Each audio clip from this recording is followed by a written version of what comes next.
So you've probably all seen this story where Donald Trump promises to fire SEC Chair Gary Gensler on day one. This is super bullish for XRP, obviously, because at present he's entangled with Ripple, the company, in a legal battle that has basically suppressed the price of XRP in the last few years, right? So that's a no-brainer. That's super bullish for XRP. But there is something that this indicates that you might have not thought about, and this is what I want to talk about in this video. So basically, Trump promises to Bitcoin conference, fire SEC chair, build strategic Bitcoin stockpile. I'm going to talk about that maybe in another video.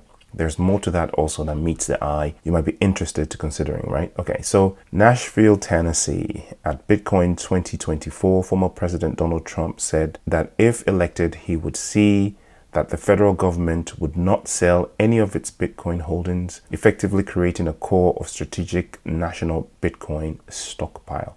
So basically what he's saying that is, he's going to go Michael Saylor, he's going to go Diamond Hands, and that's probably music to the ears of Bitcoin maximalists and other crypto enthusiasts that are in the audience or in the general voting community, which is of course why he's saying it, because of course he has researchers and advisors that would have gone out to find, sound bites and things that he can say to appeal to this demographic, and things like, hodling, not selling, building a stockpile. This is pretty much music to the ears of crypto enthusiasts, including myself, of course. So why does this matter? It was one of the several crypto-related promises made to the Bitcoin conference crowd Saturday afternoon, intended to build Trump's growing base of support from the corner of the tech world, of course. Normally, this corner of the tech world might not necessarily be, Republicans or Trump supporters. Again, obviously, the people who themselves are into Bitcoin and crypto technology, blockchain, are usually sort of in the libertarian end of things. They're usually anti-government, anti-establishment. So to have a figurehead sort of appeal to that demographic could be something that is quite meaningful. Again, I'm going to talk about what the other team is doing about this later on. Let's just get through this article. So between the lines, the federal government has almost 210,000 Bitcoin, or 1% of the total supply that will ever exist, Trump noted to the crowd. Again, great researchers, great information from his advisors, because obviously Trump probably doesn't know that. Again, compared to other politicians, Trump has been involved in crypto, maybe more than others. He's had his Trump coin, he's had a taste of how memes can build communities, etc., and really mobilize people, especially during elections, right?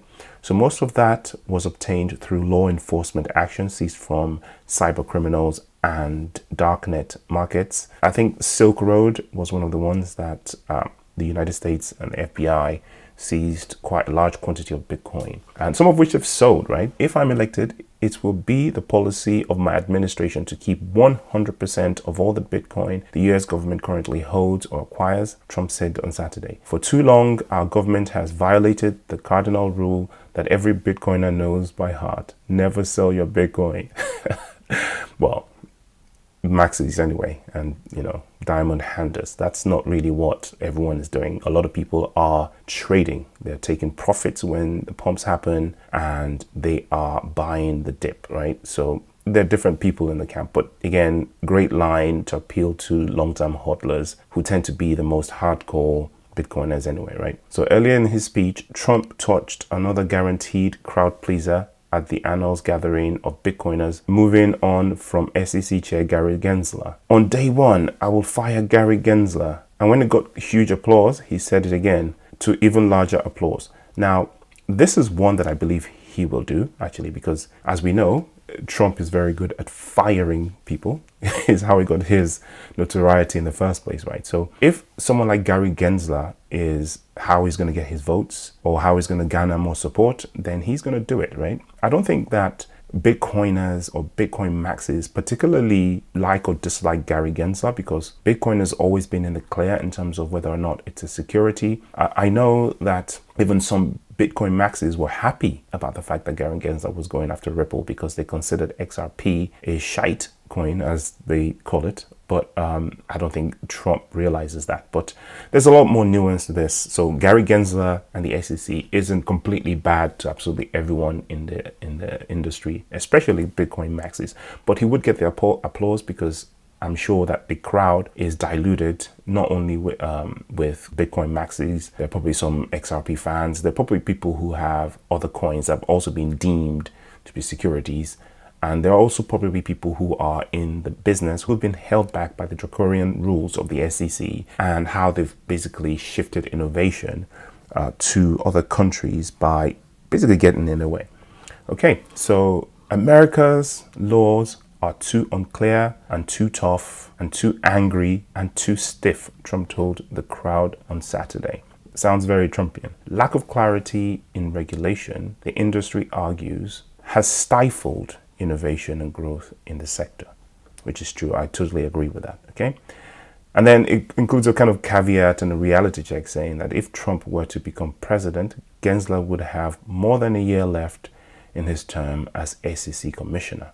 Trump is the first presidential candidate from the major parties to make Bitcoin cryptocurrency a campaign issue. And I think that this is probably an understatement, because even though it's not been a direct campaign issue by other candidates, all the other candidates are probably well aware, or at least the party researchers are probably aware, that there is a demographic that is making crypto a voting issue. So if they don't embrace that demographic, they're going to lose that demographic. And unfortunately for the other party, a good chunk of their dedicated voters are actually crypto enthusiasts. Those that have never shifted and voted Republican before are now thinking about doing so because, of course, you know, their best interest is being threatened by the incumbents, right? Now, maybe in the past, this wasn't significant enough. And I think now in 2024, crypto generally has reached a kind of critical mass amongst the people who vote, right? The youth, more often than not, especially in the United States now, are aware of it. And even if they may not hold it or hold crypto in any significant amount, perhaps their parents might do, or people that they know might do. And the general message that they're getting is that one party is, you know, going to allow them to flourish in this sector and, you know, moon their bags, and the other party is going to try and take it from them. Now, whether or not it's true, whether or not anything is actually going to be done in either direction, it's really the messaging that counts, right? Now, the other party, of course, is not going to sit back on their laurels and just let this happen. I don't know if you saw the news earlier on that Kamala Harris is meeting with vital crypto industry thought leaders, I think you might call it. So companies of note, Ripple being one of them, the other being, I think, Circle and Coinbase. Now, Circle and Coinbase are kind of connected with each other. So that might be something to do with, you know, CBDCs or what have you.